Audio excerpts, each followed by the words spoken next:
Well, good morning my lovelies,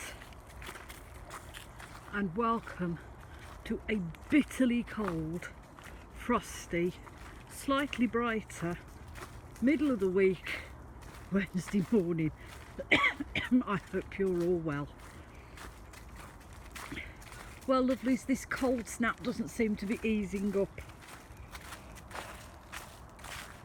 And while it looks pretty, it's flipping freezing. So today, lovelies, it being Wednesday, it's time to do our Wild Women Wednesday season. And today I thought I would pick a lady who's mortal.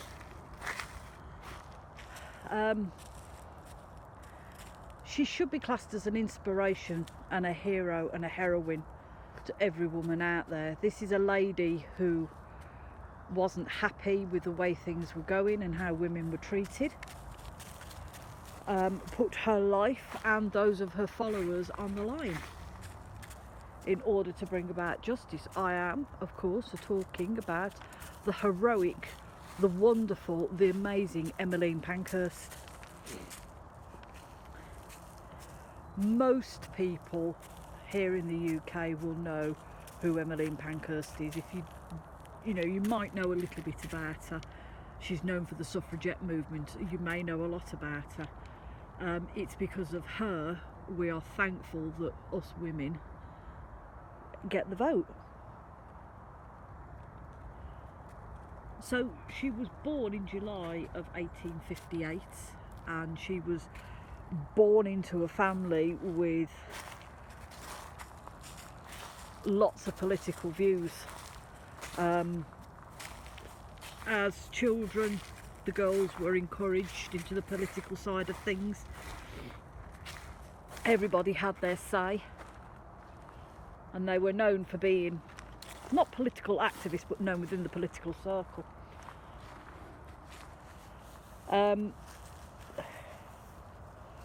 She married a gentleman who was a lawyer and also supported the suffragette movement.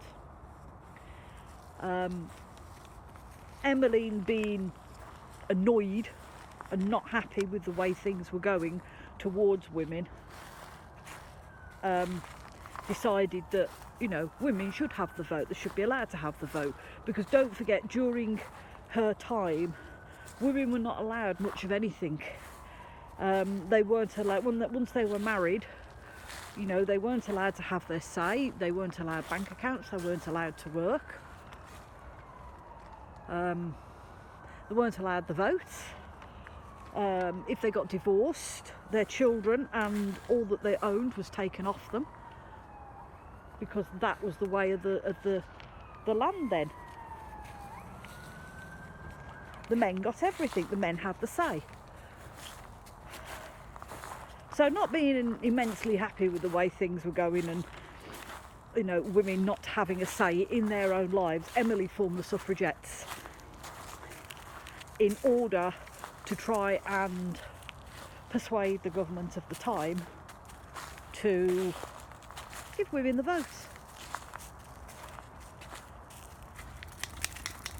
They conducted a tour of harassment, shall we say. Never underestimate a woman that's scorned. You know what the old saying is, lovelies, hell hath no fury like a woman scorned. They organised rallies, they organised window smashing, they chained themselves to railings.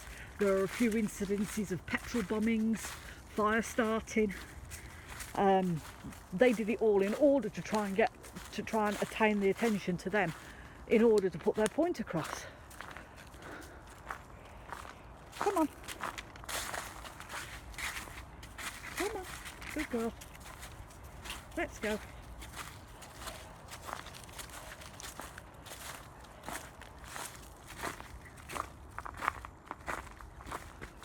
Once the police had got hold of what was going on and who was organising, lots of suffragettes were arrested.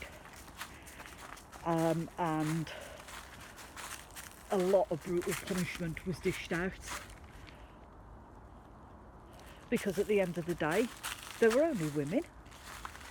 Why should they be bothered? They were imprisoned, they were beaten, they were force fed. They came up with an idea, the local police and the prisons, and they called it the cat and mouse game.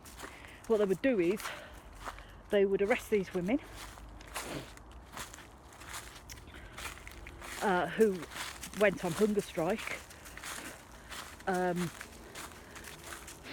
They then let them out when they became too weak and too ill, till they got better, and then they re-arrested them again. One way of doing it, I suppose.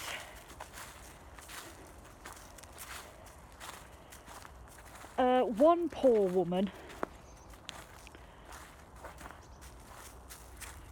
called Emily Davis lost her life at the hands of the King's Horse on Derby Day. She ran out from under the barriers as the horses were coming towards the winning post and tried to pin a flag onto the oncoming horse, but unfortunately it and she collided and she got trampled to death under the horse's feet.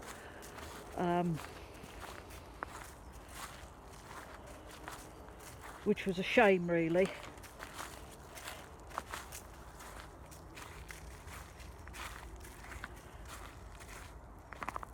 When the First World War started, the fight for women's votes was temporarily put on hold, because Emily then put all her attentions into the war effort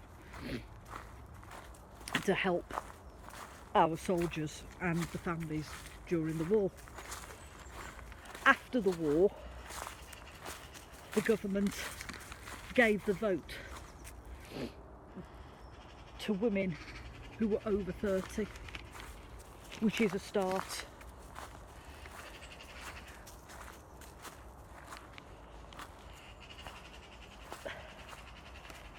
When Emily died on the 14th of July 1928, the government at the time then passed a law to say all women over the age of 21, regardless of marital status, regardless of higher status, were allowed to vote. It took years for Emily and her gang of brave women to make the government understand that yes, we are a human being, and yes, we have the right to say and do as we please. Yes, we have the right to vote. It's not just organised by men. And without Emily and her gang of war-hardy women, us ladies would never have the vote, and us ladies would never have what we have today, because without her, she wouldn't have set a trailblaze for other women in the future to fight for their sisters' rights, equal opportunities, equal pay. So we should all thank Emmeline Pankhurst for what she did, for putting her life in danger. And she truly is a wild woman. So my lovelies, we're going to go home and I'm going to work shortly. So I'm wishing you all a very blessed Wednesday. If you're off out today, lovelies, please wrap up warm. It's damn cold out here. Please look after yourselves, lovelies. And remember, if you're struggling, please reach out. There's always somebody there that will help you. Look after one another. And if nothing else in this world, lovelies, please be kind, because you do not know what that other person is going through. And as always, from me and a Miss Woo, yes, you Woo, I'm sending you all much love and many blessings.